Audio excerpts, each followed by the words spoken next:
Major security breach for the UK government and British Armed Forces as SAS members' personal details are exposed online, and North Korea finally confirms its involvement in the Ukraine and Russia war.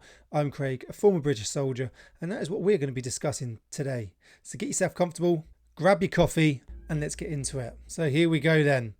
SAS members exposed as security breach publishes identities online. The documents intended for the Armed Forces members were published without a password protection, according to the Sunday Times. They reckon at least 20 elite Special Forces soldiers have been sort of breached. So what they're saying is this raises major security concerns. They reckon this was over a 10-year period where a couple of publications were posted online and they were meant to be password protected, but they weren't. They say the documents revealed names, ranks and links to special forces of affected personnel. The breach occurred when the information was published online without any password protection. According to reports, documents were updated only months ago, with the latest amendments revealing 13 soldiers' links to the special forces. This is the SAS and the SBS. And they reckon some of these soldiers might have actually been overseas on operations. So this is a huge embarrassment for the armed forces and the MOD. We all know people make mistakes, but when it comes to things like this, you cannot make a mistake. Something as big as this. Those that don't know, okay, the SAS, the SBS, the most elite and most probably one of the best, if not the best, special forces in the world, conduct counterterrorism, direct action, hostage rescues, special operations and reconnaissance all around the world, and they, the government never disclose, what they get up to. So for, their details are kept hidden. So even when they go to court over anything that happens, they get given a different name, or they will put massive legal battle into keeping these guys anonymous because they don't want to put them and their families at risk. So this is a major security breach. Very, very embarrassing, and I actually can't believe this has happened.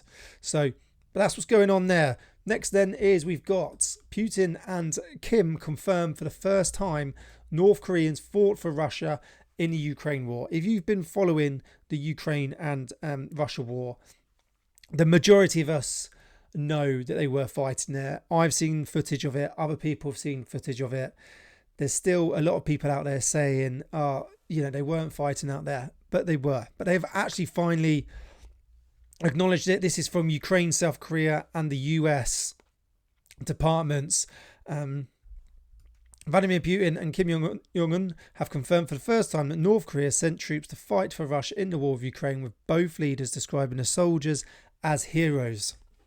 For those that don't know, they took pretty large casualties. The numbers do range quite a bit. You'll see it in here. They sent 14,000 troops, approximately, including 3,000 reinforcements to replace those killed, injured, or captured. Ukraine estimate the number killed at 4,000. There, 4,000, but the US estimates it much lower, about 1,200. But 1,200 is still a huge number to be killed or wounded in the small period that they were actually out there.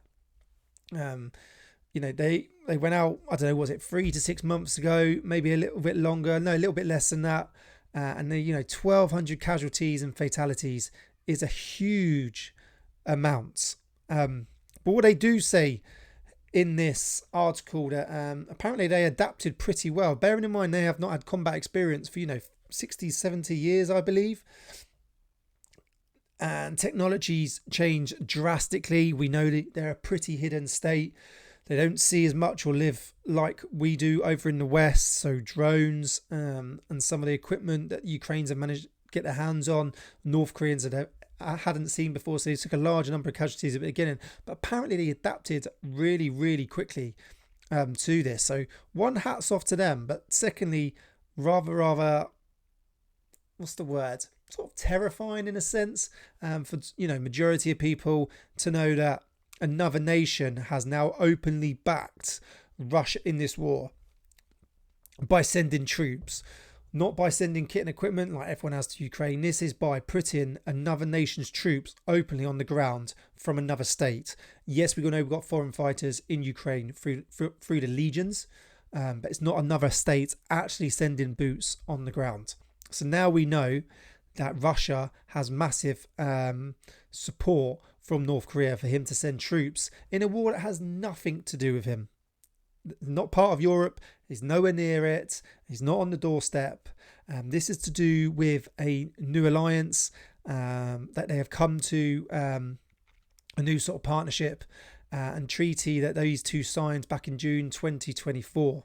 But before we continue, like I said, we've all grabbed our coffee. Make sure you head over to combatreadyhq.co.uk to keep yourself focused while watching these videos, but also to wake yourself up in the morning, get yourself ready for the day or any sort of gym sessions.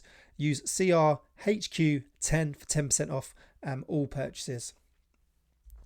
But yeah, I think this really shows the strength between North Korea and Russia now, and who knows where this could go. Could this mean more troops being sent to Ukraine and Russia? Possibly. Does this mean even more kit and equipment, munitions being sent to Russia? Possibly. But could it work the other way? We know Russia, very technologically advanced compared to a lot of nations around the world, especially North Korea. We know that North Korea is trying to boost its nuclear program.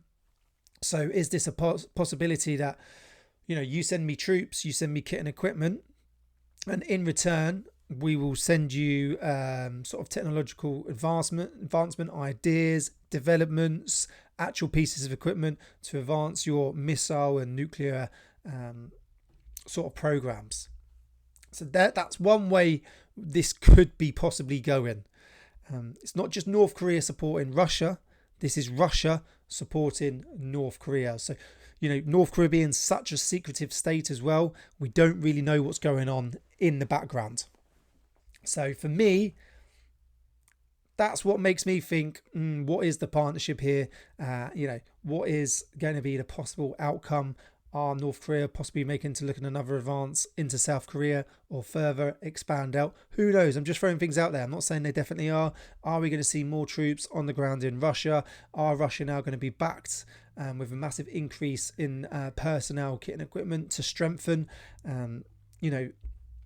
strengthen their lines and push further advance into Ukraine, which could then mean having other nations having to come in, get involved and put boots on the ground to then obviously push them back. Are we going to see a massive escalation in this war? Well, I'd love to know what your thoughts are on this, so please do comment below. Thank you for watching. Remember to head over to combatreadyhq.co.uk to check out the best tasting coffee on the market and check out our t-shirts, and I'll see you soon. Don't forget to subscribe.